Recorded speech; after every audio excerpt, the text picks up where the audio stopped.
¿Cuáles son los tres objetivos? Primero, entender que a Dios no se le puede engañar. El primer objetivo es, ¿y para qué yo voy a intentar engañar a Dios? No hay forma. El segundo es, saber que las consecuencias de querer mentirle al Espíritu Santo pueden ser funestas. ¿y el tercero? Conocer que la poda es necesaria para que la iglesia crezca saludablemente.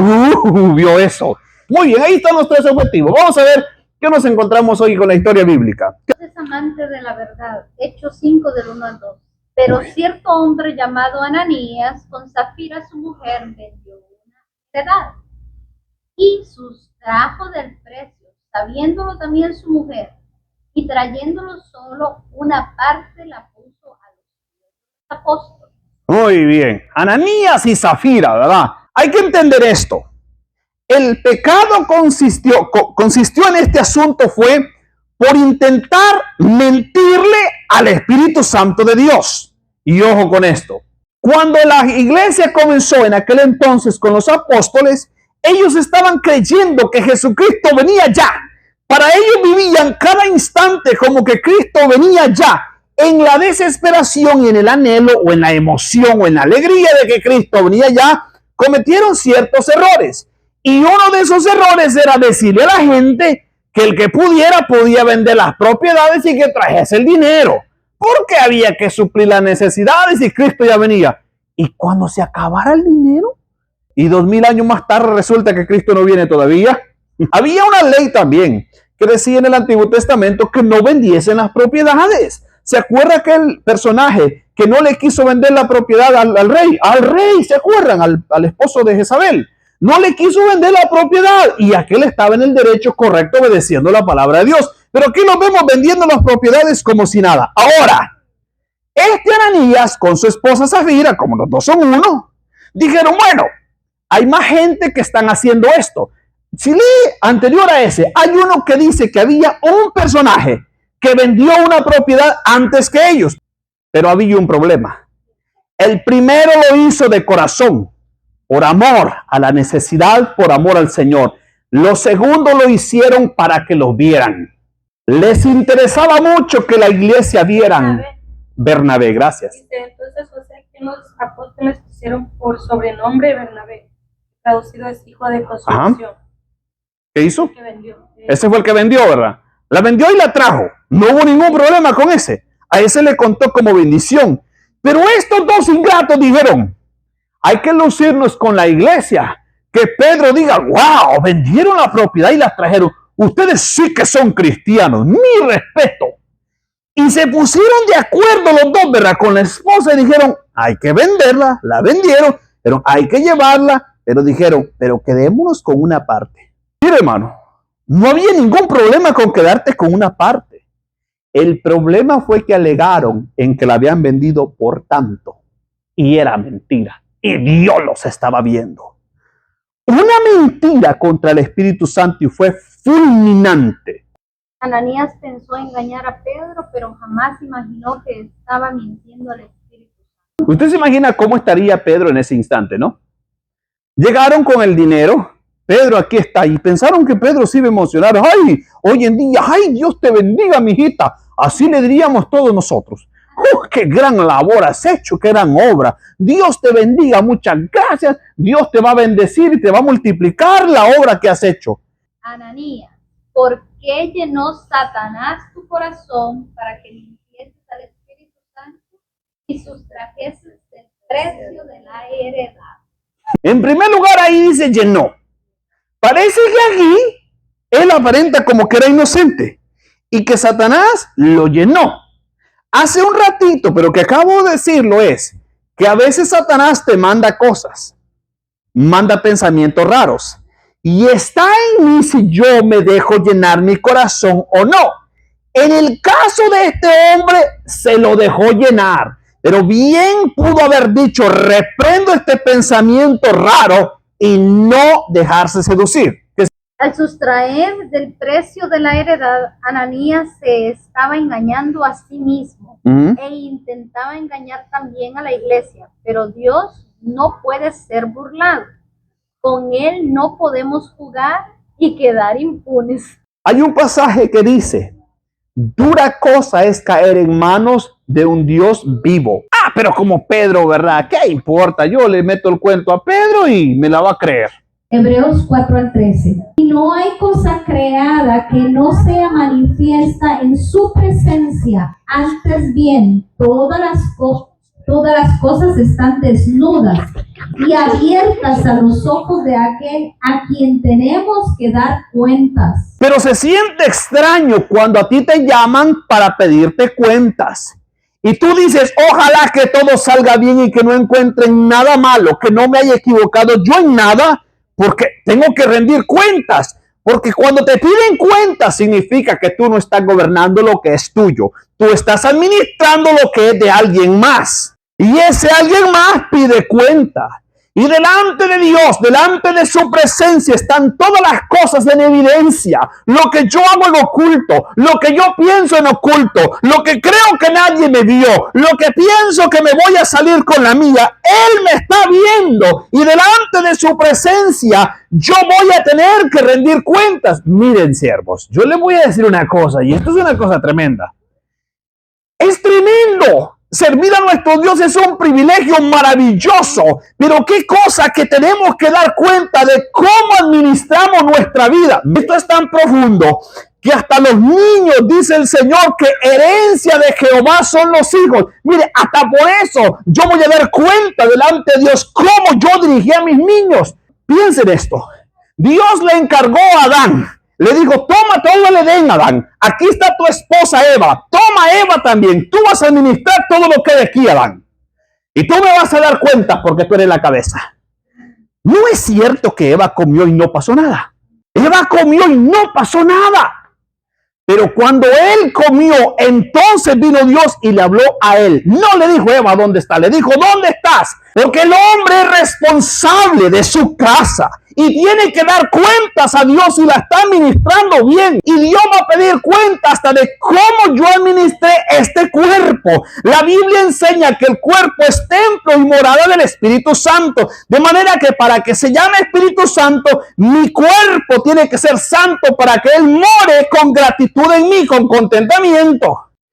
Cuando nosotros recibimos al Señor Jesucristo, nos limpia, nos purifica. Y de ahí en adelante es responsabilidad mía mantener esta casa limpia para que el huésped que vino a morar en mí, el Espíritu Santo, se sienta cómodo. Porque Él no va a morar en un lugar hecho lleno de desorden. Eso estuvo brutal. Bueno, ¿en qué iba, hija? Porque ya me desconcentré. Dios ama al dador alegre. Hechos 5:4. Reteniéndola, no se te quedaba a ti, y vendida no estaba en tu poder. ¿Por qué pusiste esto en tu corazón? No has mentido a los hombres, sino a Dios. Ajá. Al principio leímos que dijo, ¿por qué Satanás llenó tu corazón, verdad? Pero aquí dice bien claro, subrayé. ¿Por qué pusiste? Dice, ¿verdad? ¿Verdad que no fue Satanás? Es que primero llegó el dardo y uno es el que lo pone en su corazón. Si uno quiere. El pensamiento y el dardo Satanás lo va a tirar. Depende de nosotros. Hermanos, nosotros hemos de dar cuenta delante del Señor, todos, cada uno de nosotros, por la administración que le dimos a nuestra vida. Ahora, vea que le está diciendo Pedro, oye Ananías, si antes de que tú la vendieses, la propiedad era tuya, ¿quién te la pidió? ¿Quién te dijo que la vendieras? Y cuando la vendiste, hijo, el dinero estaba en tu posesión. ¿Por qué no te quedaste con él? No había ningún problema si te quedabas con el dinero. Pero lo que hizo él estaba muy mal. Justo anterior a él, Bernabé vendió la propiedad que tenía y la trajo a los apóstoles, a la iglesia. Les dijo, aquí está el dinero de lo que yo vendí. Hagan con ello, alimenten las viudas, a los huérfanos. Aquí está. Lo hizo voluntariamente. Ahora llega este y lo hizo también voluntariamente. El problema con él fue la mentira. A veces Dios sí deja pasar las mentiras como que no ocurrió nada, pero en una de esas te atrapa. Pero tarde que temprano, mire, la verdad de Dios llega y alcanza. Y es mejor que uno lo declare antes a que te alcance, porque cuando te alcanza te avergüenza. Entonces solo lo confrontó el Señor a Ananías y le dijo, ¿por qué llenó Satanás tu corazón? ¿Por qué pusiste esto de mentirle al Espíritu Santo? Solo fue que Pedro le dijera que por qué había mentido, que si teniéndola toda no se le quedaba a él, y cayó muerto en la iglesia. Usted se imagina esa barbaridad, que caiga muerto en la iglesia, hermano.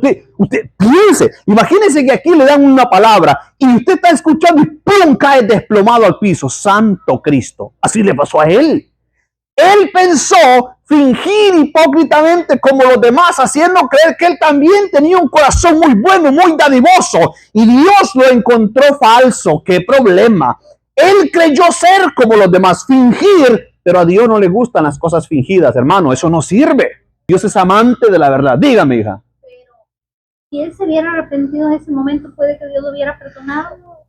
Quizás sí, yo creo que quizás Dios en el camino cuando él iba, porque ahí hay otro dato curioso. ¿Por qué no llegaron los dos juntos a la iglesia? Fueron separados. Él tuvo tiempo para haber meditado y decir, ¿qué hicimos? Incluso la esposa tuvo tiempo de decir, ¿qué estoy haciendo? Estamos mintiendo. No, nada, dijeron nada. En tanto la heredad, ella dijo, sí, en tanto. Pedro le dijo, ¿por qué convinisteis en tentar al Espíritu del Señor? Aquí, a la puerta de los pies de los que han sepultado a su marido, y te sacarán a ti. Al instante, ella cayó a los pies de él y expiró. Y cuando entraron los jóvenes, la hallaron muerta, y sacaronla y la sepultaron junto a su marido. O sea, ella se puso de acuerdo y llegó como 3 horas más tarde al templo y Pedro ahí le dio la oportunidad Dios a ella. Mire, Dios le dijo, oye, muchacha, ¿de verdad vendieron la propiedad en tanto? Sí, la vendimos en tanto. Ay, Dios mío, usted se imagina ese Pedro. A ella sí se le dio la oportunidad de corregir lo que había ocurrido y no lo hizo. Prefirió alimentar la mentira, ignorando que su esposo ya estaba muerto. Y las palabras de Pedro, por el amor de Dios, mujer, ¿por qué conviniste con tu esposo a mentir al Espíritu Santo? He ahí, justo llegaban los que habían llevado a la esposa. He ahí los pies de los que fueron a sepultar a tu marido. Y a ti también te van a llevar y ¡pum! Fulminada la mujer también. Y enterrarla también. Ahora imagínese cómo quedó la iglesia. Vino gran temor sobre toda la iglesia y sobre todos los que oyeron estas cosas. El que tiene temor, corrige y lo hace diferente. Y ella no pensó que era su último chance, sino que creyó que todo iba a fluir. Y Dios dijo, ya no más, mijita, hasta ahí. Y fulminada. Ahora, a la iglesia le vino un temor tremendo. Porque dijeron, oye, esto y esto aconteció. Y quedaron fulminados. Ahora, ¿qué hacemos? ¿Vamos nosotros o no vamos? Al principio dijimos que habían 3 principios, los 3 objetivos. Y el tercer objetivo era... Que la poda es necesaria para que la iglesia crezca saludablemente. Al podarla significa que le cortas todo aquello que no va a ser productivo. Al podarlo tú le cortas las ramitas que no van a producir nada, que solo van a llevarse la savia innecesariamente. Le quitas todo lo que aquel árbol no necesita para que lo que quede pueda dar buen fruto. Es raro, pero los mensajes que nos exhortan mucho, los mensajes que en la iglesia parece que me lo dijeron a mí, me tiró tan duro el hermano. No, es el mismo Dios que está podando lo que no nos conviene tener, pero como es parte de mí y me lo están cortando, yo siento que me duele y me está lastimando. Es todo lo opuesto. Es Dios mismo podando nuestro ser para que en nosotros haya fruto correcto para nuestro Dios. Y para beneficio de la iglesia, podar chismerías, podar espinitas que se están apoderando de mí, podar sentimientos que se están acuñando, o lo dijo por mí, o podar todo aquello que no está bien, que me está provocando problemas, córtelo.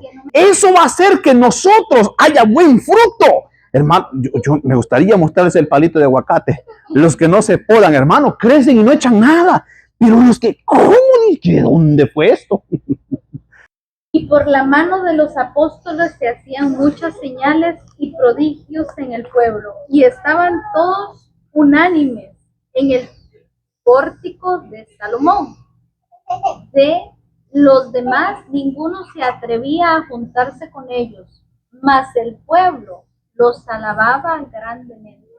Parecía que lo que había acontecido a la iglesia le iba a afectar y no le afectó en nada. A la gente le dio temor de Dios y comenzaron a tener más reverencia al nombre de Dios y comenzaron a santificarse más. Y quizás los que estaban mintiendo dijeron, no hay forma, ya no vamos a mentir más nada. Y en vez de complicarse, la iglesia comenzó a crecer más. Porque, hermano, la poda y la corrección en nosotros hará que crezcamos más en todos los sentidos. Mire qué cosa. Cuando nos sacamos lo malo que hay en nosotros y comenzamos a cultivar lo bueno, habrá mayor crecimiento en todas las áreas en nuestra vida. Hechos 5:14. Y los que creían en el Señor aumentaban más gran número, así de hombres como de mujeres. Es en Hechos 5:15-16. Tanto que sacaban los enfermos a las calles y los ponían en camas y lechos para que al pasar Pedro, a lo menos su sombra cayese sobre alguno de ellos. Parecía que lo que Pedro había hecho de declarar que se fulminaran aquellos iba a ser contraproducente y fue todo lo opuesto. Ahora, hay cosas que me gustan mucho ver. La Biblia dice, cuando apareció Juan el Bautista, la gente iba al desierto a escucharlo. Iban por multitudes. ¿Qué tenía ese hombre que la gente era seducida a ir a escucharlo? Recuerde que Juan el Bautista fue el que preparó el camino del Señor Jesucristo y que cuando María fue a visitarla, que María estaba embarazada y Elizabeth también, pero Juan vino primero, eran primos. Cuando estas mujeres se saludaron, el Espíritu Santo de Dios vino sobre la vida de Elizabeth y Juan el Bautista fue bautizado desde el vientre de su madre. Había una ricura de espíritu en este hombre, que aun cuando él comenzó su ministerio en el desierto, allá iba la gente a escucharlo. Había un Espíritu Santo sobre Pedro, que la gente estaba tan deseosa de escucharlo, que los enfermos, dice ahí en el relato, que lo ponían así donde él iba a pasar. Usted se imagina aquel montón de camillas, aquel montón de gente enferma, poniéndolo a la orilla del camino donde Pedro iba a pasar. Tenía tanto trabajo Pedro que quizás no le daba el tiempo ni de ministrarnos, de orar por ellos, de poner las manos sobre ellos. No le daba el tiempo porque había multitudes viniendo al Señor Jesucristo. Y como no tenía el tiempo, entonces los ponía ahí. Cuando él pasaba, dice el relato, que ellos deseaban que la sombra de Pedro cayera sobre uno de ellos, porque estaban seguros que al caer la sombra de ese hombre, todos iban a ser sanos. Y más abajo el relato dice que traían enfermos de todos lados y todos eran sanados.